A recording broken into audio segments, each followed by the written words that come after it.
প্রথম তো আমরা উদ্দেশ্য নিছি সালারে আনার জন্য। ক্রিস্টিয়ানো রোনাল্ডো হু নোজ হতে পারে, যে সিটি থেকে এসি হামজা আমার close friend. I think Mohamed Salah আসবে। অবভিয়াসলি যে সিটি থেকে এসি হামজা আমার ক্লোজ ফ্রেন্ড, সো আমি হামজারে খুব ভালো মতো চিনি। বাট ভবিষ্যতে ইনশাল্লাহ আমরা একটা আই থিঙ্ক মোহাম্মদ সালাহ আসবে। সালাহ সামনের বছর আসবে। অনেক আপনারা সহযোগিতায় এটা করতে পারবো। The only way we can do it is obviously যদি আপনার স্পোর্টস মিনিস্টার আপনার লোকে তো অবভিয়াসলি অনেক পার্টনারশিপ হয়ে গেছে, বাট দিস ইজ আশা ইনশাল্লাহ। প্রথম তো আমরা উদ্দেশ্য নিছি সালারে আনার জন্য। ইনশাল্লাহ তার টিমের সাথে আলাপ হয়েছে, ইটস এ পজিটিভ। বাট এই যে আসলে আইসে এইটার অবভিয়াসলি রিপোর্ট যাবে সৌদি আফ্রিকাছে, আমাদের যাইবে ইংলিশ আফ্রিকাছে। এরপরে একটা তো এটা যে সময় ব্রডকাস্ট হবে, পাবলিসিটি হবে, এরপরে এইটার আইডিয়া ইনশাল্লাহ it should be. And Cristiano Ronaldo who knows হতে পারে। স্কাই ইজ দ্য লিমিট আমাদের সাথে, because I've got the access to any footballers, football না, I've got access to cricket, basketball, tennis, anything.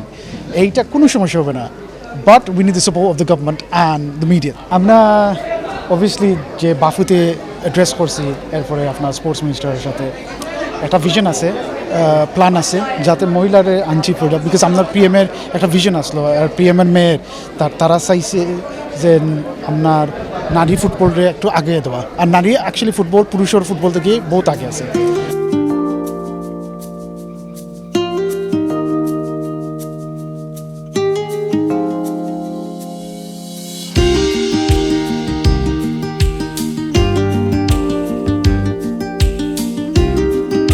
আমরা মাত্র 6 মাসের সরকার, তো আমরা ব্যতিক্রমধর্মী অনেক কিছু করব।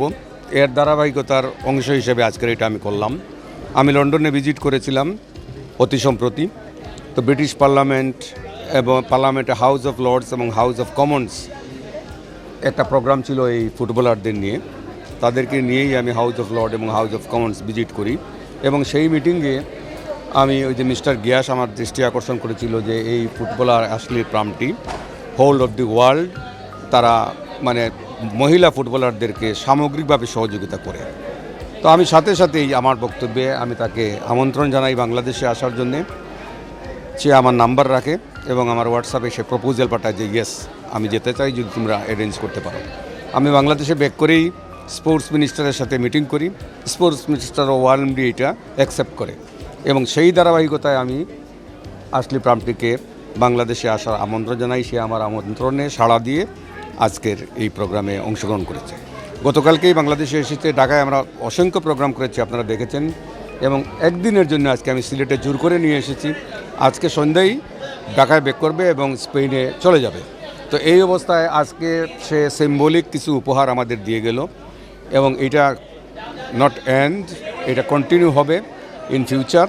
অ্যাশলি প্রামটি আমাদের ডাকে সাড়া দিয়ে আবার আসবে এবং সে না আসলেও আমাদের মহিলা ফুটবলাররা যাতে ভবিষ্যতে সুন্দরভাবে খেলতে পারে, নিজের লাইফ গড়তে পারে, সে ব্যাপারে অ্যাশলি প্রামটি ফিনান্সিয়ালি এবং সামগ্রিকভাবে সহযোগিতার প্রত্যয় ব্যক্ত করেছে এবং তার সাথে আমাদের সার্বক্ষণিক যোগাযোগ থাকবে।